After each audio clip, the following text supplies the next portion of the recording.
Hello friends, how are you? Hope you guys are all well. Welcome to my YouTube channel. Today my topic is coastal structure chemical bonding. Okay, so before moving to my topic, I'll request you to please subscribe my YouTube channel and don't forget to watch my previous videos. Okay, so moving to my topic, the chemical bonding. What it is chemical bonding? Introduction first. Matter is made of different types of elements. A group of atoms found to exist together as one species having characteristics properties is known as a molecule. Chemical bond, the attractive forces which holds various constituents, atoms and ions together in different chemical species. Coastal Lewis approach to chemical bonding. Coastal and Lewis introduced the electronic theory of valence to explain the formation of chemical bonds between the two atoms, which was based on the inertness of the noble gases. According to the electronic theory of the valence, every atom tries to attain the octet configuration, presence of 8 electrons in its valence shell by losing, gaining, or sharing of electrons. This is known as the octet rule.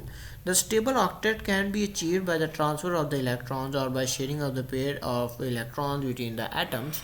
In this process, each atom attains a stable outer octet of electrons. Okay. So NaCl, first of all, in NaCl molecule, the stable octet configuration is achieved by the transfer of an electron from the sodium to chlorine, thereby giving sodium and chlorine ions. In H2 molecule, the stable octet configuration is achieved by sharing a pair of electrons between two hydrogen atoms. Lewis symbol. In the formation of molecule, only the outer shell electrons take part in the chemical combination and they are known as the valence electrons. Inner shell electrons are well protected and are generally not involved in the combination process. To understand the concept of valence electrons, Lewis understand the concept representing the valence electrons with dots, which are called Lewis symbols. For example, the dots represent the electrons. The elements symbols H, C, N, O, F, hydrogen, carbon, nitrogen, oxygen, and fluorine. First of all, H, and then carbon, nitrogen, and then oxygen and fluorine. Okay, these are all the symbols. The number of the dots around the symbols represent the number of valence electrons. The number of the valence electrons helps calculate the common or group valence of elements. The group valence of the elements is generally either equal to the number of dots in the Lewis symbols or 8 minus the number of dots on valence electrons. Facts given by the Coastal.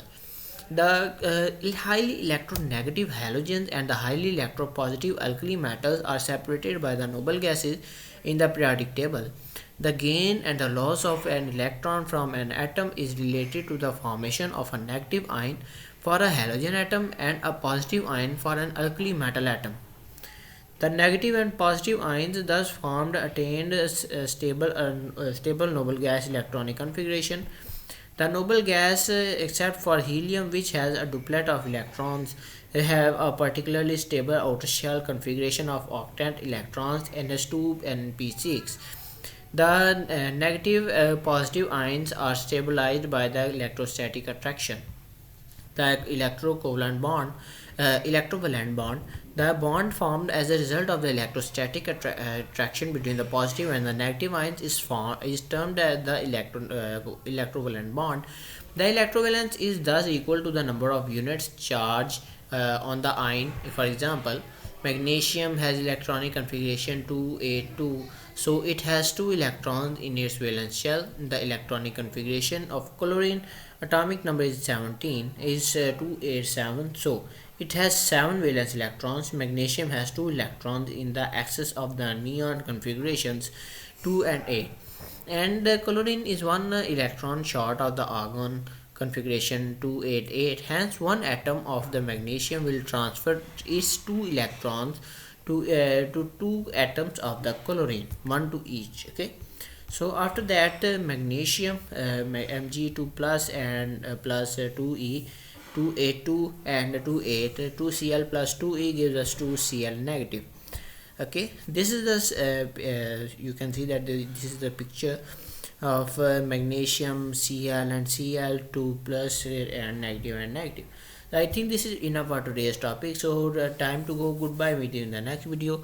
So before leaving, please subscribe to my YouTube channel and don't forget to watch my previous videos because I have uploaded much more informative content that will help you a lot in your daily life. Okay, so time to go. Goodbye. Meet you in the next video.